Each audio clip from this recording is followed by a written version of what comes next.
2 packages of jalapeno cheese spread inside. Not did the fish cake meal not come with jalapeno cheese spread, but even the few meals that did only gave you 1. This thing was like gold when deployed beyond the green zone, which, thankfully, she rarely had to do. Her general idea of a bad meal when she was in Afghanistan was when Pizza Hut didn't put extra cheese on her pizza as she asked. But if she were in some FOB, she would have been able to trade these jalapeno cheeses for riches beyond her imagining. Everyone loved them, that and the pound cake dessert. You could usually trade 1 cheese pack for at least 1 to 2 Rippets, which was like an Army brand version of Red Bull energy drink. Knowing the Army procurement process, it was probably just the cheapest possible energy drink on the market. She briefly wondered if these bonus cheese packs would have been in this MRE if she hadn't been polite to Mr. ROB before. Of course, there was no way to know, but she thought not. She gave Mr. ROB a mental nod while squeezing the cheese spread on the fish cake. It really did improve the fishy flavor. She only ate half the meal, leaving the rest for later. She wouldn't waste a single calorie of this thing. She even planned on dumping the sugar packets in her mouth if she decided against sweetened coffee. But then again, with the kind of instant coffee available in MREs, it would probably be beneficial to add flavorings to it rather than savor its typical flavor. Her arm was already feeling a little better. How long had she spaced out? Unfortunately, she didn't have a watch and no mental mesh or neural coprocessor, which would have included an internal chronometer. She didn't even have the standard cortical stack, which might save her from some definitions of the word death, or at least bring back a copy of her ego if she did die. But then again, there was nobody to download her cortical stack into a new morpher sleeve, even if she had one. Anyway, she saw a lot of potential loot when clearing the rooms earlier, but she didn't want to step outside this room for now. There was a terminal that appeared to be working to examine, but the small desk faced the wall, and to use the terminal, she would have to sit with her back to the door, which was something she wasn't currently willing to do. Her second set of memories diagnosed herself with possibly incipient stages of post-traumatic stress syndrome. In her future, there were several treatments, of which she recommended a complete cyber brain installation followed by neurotransmitter balancing. Still, alternatively, several pharmaceuticals would be very effective. She even knew their exact chemical makeup, but none of that was beneficial since there was no chemical synthesis laboratory nearby. The broken chemistry sets we saw earlier might as well as be the tools of an unlettered Neanderthal practicing alchemy as far as she was concerned. She decided for a moment to explore the scanner, Pip-Boy, and Stimpack. She could do that from her comfortable position on the bed and didn't have to turn her back to a possible attack vector from a potential homicidal clone. She scanned the Stimpack lying on the bed, which the scanner didn't like at all. It detected some sort of organic makeup, but this wasn't a body, it wasn't even a dog. It wasn't even a synthetic morph, which it would have scanned no problem either. It took her a while fiddling with the settings to get it to take a scan without immediately piping the result into the medical diagnostic program. And then more time to send portions of the scan to the medical diagnostic program, specifically the actual liquid inside the syringe. Sure enough, it was some sort of undifferentiated stem cells and various proteins and chemicals that not only kept the contents in some kind of sufficient stasis to last over 200 years, but also presumably directed the stem cells to trauma in the body. The resolution on the scanner was insane. Each 3D scan was hundreds of terabytes, even using an amazing compression algorithm. But still, differentiating nucleotide triplets in order to decode a cell's DNA was right at the edge of what it was possible to do with this mobile device. In fact, she had to enable development mode to unlock that capability as it wasn't intended to be relied upon. Errors in the decoding process were common, so scans had to be continually repeated with each decoded codon or triplet compared. The scan error rate was less than the successful decoding rate, so after a few million iterations of the scan, you would get an accurate genome decoded. The longer you scanned, the more confidence you would have in its accuracy, so she let this thing scan for over an hour while she looked over the Pip-Boy. She didn't have a screwdriver built into her finger like Inspector Gadget, yet insisted half of her. So she was somewhat limited if she wanted to fix it, but she could open it up no problem. It featured a finger-turnable captive screw design that she really appreciated on any user-serviceable electronic device and was practically unknown by the time of her last memories. By then, consumer electronics were more of a consumable than a durable good. The electronics inside were weird. It was like looking at what a society that never invented metal oxide field effect transistors might build. There were vacuum tubes in this fucking thing. Miniaturized vacuum tubes. It was like what you might expect if you took such technology to its extremes instead of discarding it for the vastly superior FET technology. She sat there stupefied. The Fallout universe had mobile robots that talked to you and at least ran some sort of abbreviated SIPS or personal assistant program. There was absolutely no way that you could ramp up the technology in Pip-Boys to do even a fraction of that. How would they have done it if it wasn't magic? She searched both sets of memories, her first for its knowledge of electronics and her second for its knowledge of the requirements of bare-bones virtual intelligence. The only possibility either of them could come to was that they had jumped directly from vacuum tube technology to practical quantum computers while skipping the entire field of classical computer architecture that was supposed to be in between. Also, what the hell were these small vacuum tubes made out of to last hundreds of years? She softly flicked one with her fingernail, and it didn't feel like glass. So it had to be sapphire or diamond, absent some other wonder material she didn't know of. I mean, they were still transparent. That wasn't a requirement for a vacuum tube. She found what was likely the problem, though. A burned-out resistor leading from what had to be some sort of nuclear battery or RTG on a separate high-voltage bus that did nothing but power the antiquated display. Usually, these types of displays required really high voltage, and he was curious about how you'd get that kind of voltage directly from a nuclear battery without going through a boost converter. In any event, while she could not fix the Pip-Boy presently, she was pretty confident it was reparable. She'd just need a soldering iron which she could build herself if she had to, and a source of scrap electronics to cannibalize for the common resistor that burned out. Wait, if it was just the display that was non-functional. She turned it on and found the switch that activated a bright flashlight. Well, that will be useful, at least. Flashlight get. She glanced at the scanner and saw that it was well into the realm of diminishing returns, and it was highly confident about the decoded genome of the cells in the stem pack. She had to set the tablet to full computer mode, keyboard extending out from the bottom, to run the biosimulation system with the provided genome. It took her a bit to realize it didn't have a mouse, but instead used an eye-tracking system and a special couple of buttons on the bottom of the keyboard. It was kind of an odd interface even for her second set of memories, but after a while using it, they both decided they liked it. This simulation system probably could simulate a complete multicellular organism from a provided genome, but it worked very well on the cellular, bacterial, and virus level. She spent a couple of hours appreciating the work of a very brilliant person. These stem cells were synthetic and artificially designed. There were also the remains of a deactivated virus and a variety of signaling proteins, and she was pretty sure that this virus was the industrial production method. It made her curious how people synthesize stim packs in this day and age, because it would make the process both very easy and almost impossible. If you had the original virus, you could produce them by just using the virus to convert living biomass, probably plant matter, to human stem cells and then adding the signaling proteins. She seemed to recall that you could make stim packs sitting around a campfire, or at least at a chemistry set. Either that wasn't possible in this world, or more likely, there was some error in the viral deactivation process. The fact her scanner hadn't detected a live virin could be chance. Even just exposing humans to a deactivated virus, though, meant that it was a surety that the virus was designed to be non-replicable if it was inside a mammal's body, and there were a number of ways that was possible. Deactivating the production virus was probably meant for keeping a manufacturing trade secret more than one strictly for safety.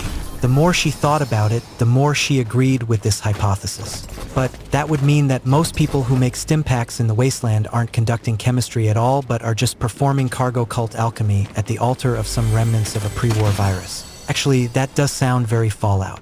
She did have some conclusions, though. She was very confident a stim pack wouldn't be fatal. She was also sure her medikines would instantly destroy them like a pack of piranhas, so she would have to add the genome of these stem cells and all the proteins involved individually to her medical implants exclusion file. Thankfully, she could access that wirelessly through her computer.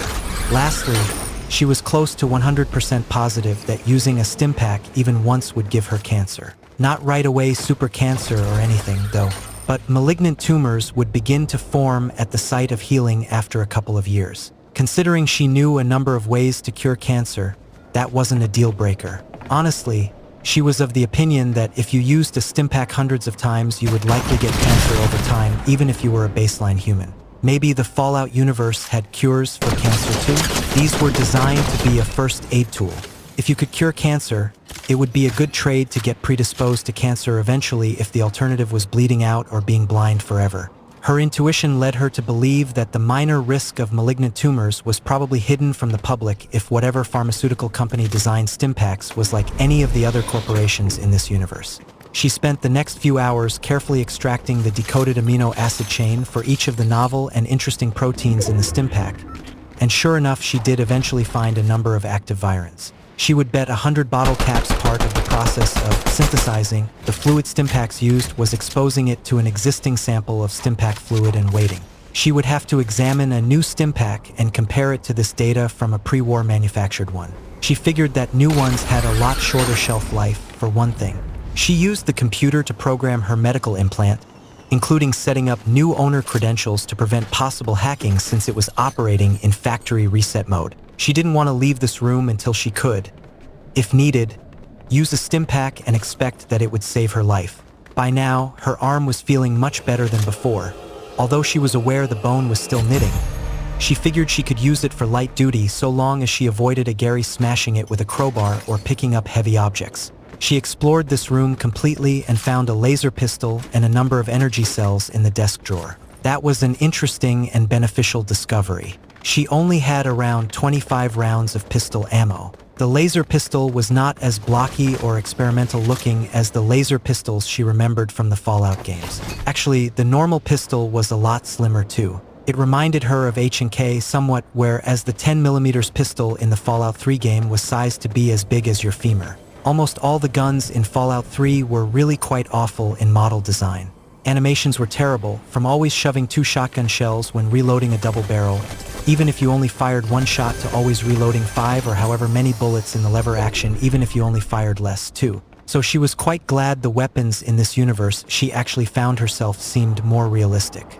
The laser pistol, though, all of her memories suggested that a laser powerful enough to burn a hole completely through a person would blind everyone who saw it permanently, including the weapon user. In her first life, you could be blinded just by the stray speculations and reflections from a powerful laser, and such a laser was nowhere near powerful enough to burn through anything but perhaps a sheet of paper or two. That is to say, shooting a powerful laser at the wall and then just looking at the dot it produced would be enough to cause permanent retinal damage. So, she was suspicious of this thing. She decided to test it.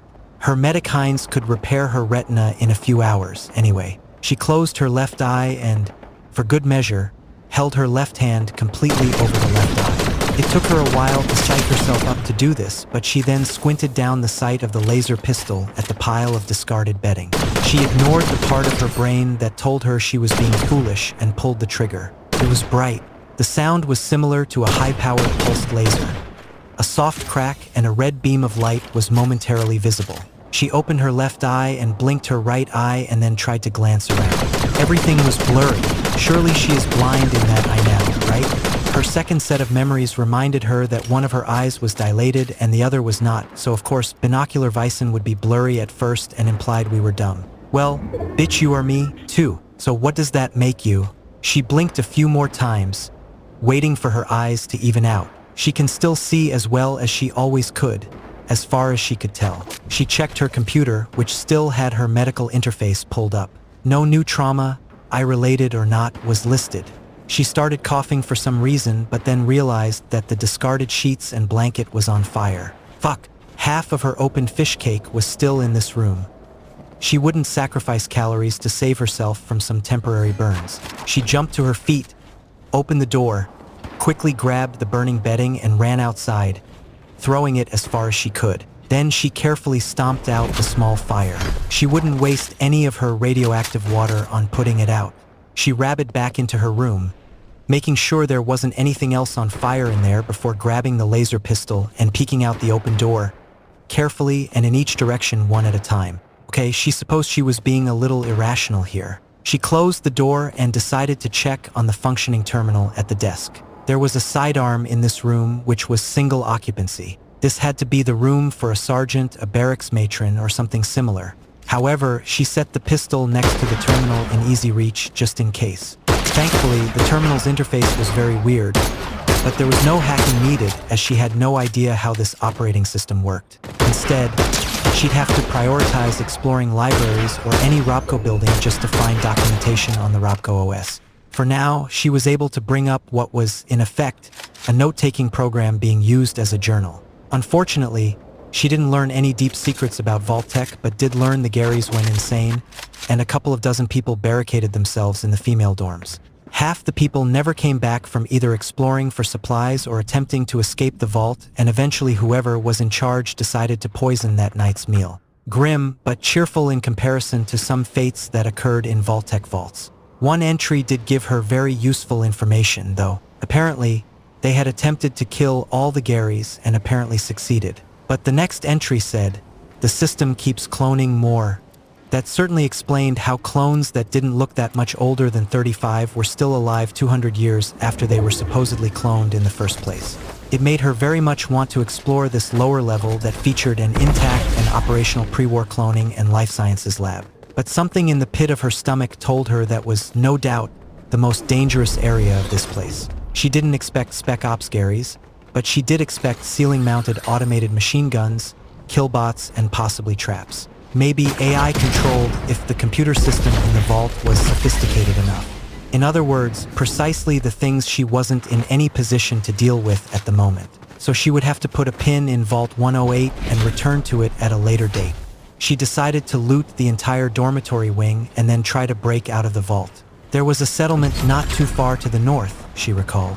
All of her knowledge was valuable, but most of it, such as her medicine experience, was most valuable in a community. She had a goal in mind as her first destination depending on the current date, but it would take time to get anywhere near it alive. She considered her present plan as she ate the last half of her fish cake meal, although the dessert packet was a little disappointing. 1. Find others. 2. Find the current date. 3. Trade valuable skills for money and safety. 4. Work west across the river and find Megaton. 5. If there is significant time before the start of the Fallout 3 plot, proceed to the Virtual Strategic Solutions building, clear the Anchorage simulation, and loot the place. Supposedly dying in the sim causes cardiac arrest. She is a bit skeptical of that, but even if it is case, that is honestly barely an inconvenience to her. Her medic Heinz will definitely restart her heart and keep it oxygenated during a hypothetical arrest. 6.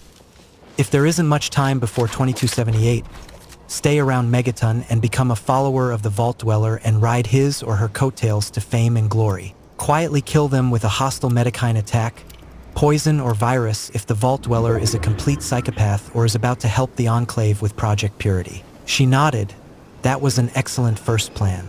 She wasted no more time and thoroughly explored the rooms in this dormitory wing. She found a lot of equipment, some of which she would have to leave behind at least for now. One of the barracks was being used as a makeshift armory, and its contents, while ample for a single person, would have been meager for a dozen people, which might have been one of the reasons whoever was in charge decided to pull a Jonestown on everyone. There were 4 pistols and several hundred rounds of ammunition and about a dozen magazines, about half of which were hollow points. She would take all of them with her, if only as trade items. There was a set of combat armor, which she immediately put on over her bodysuit. She would, however, keep the riot helmet as it had a drop-down visor compared to the plain Jane K-Pot-style helmet that came with the combat armor. Of long arms, there was only one, but it looked somewhat nice. It was a short-barreled carbine, folding stock. Reminded her a lot of M4 of her previous world and chambered in a similar intermediate cartridge of about 5mm or so. It might actually be 5.56mm for all she knew. She didn't have a pair of calipers, and it wasn't labeled on either the rifle or the ammunition. It only had a single 30-round magazine, but there was a bag of about 100 loose rounds, too. There were a lot of medical supplies, about a half dozen Stimpaks, Rad-X, and Rad-Away, as well as a bit of what she would consider generic medical supplies such as syringes, bandages for tubing, alcohol, etc. The best thing she saw was a rucksack. In fact, it looked highly similar to a Mall 3-day assault pack she was familiar with in her first life. Was that Vault-Tec standard issue? Plus, there was a Camelback-style wearable canteen which would be very useful. There was a suspicious lack of any water supplies, though, but there was a lot of stout rope.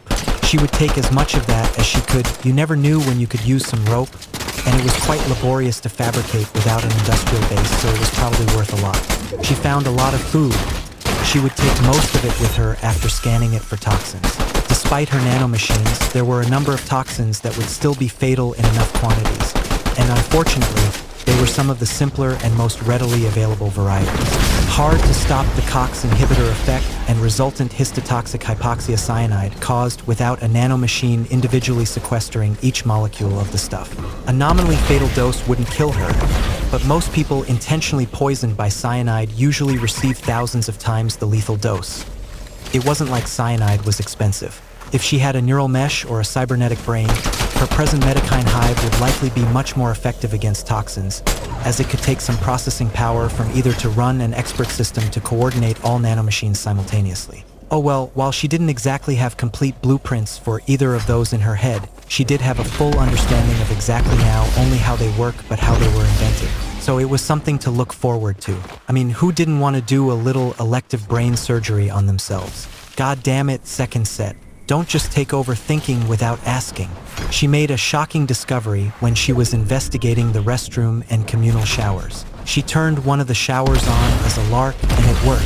I mean, sure, it coughed and sputtered and then spewed out a disgustingly black filthy liquid and continued to do so for a good 15 or 20 minutes. It smelled so bad she had to leave the room for this period of time, but after that clean water issued forth. She continued to let it run for a good hour on all available fixtures. She scanned a cup full and it was cleaner than her rad water, and slightly less radioactive too.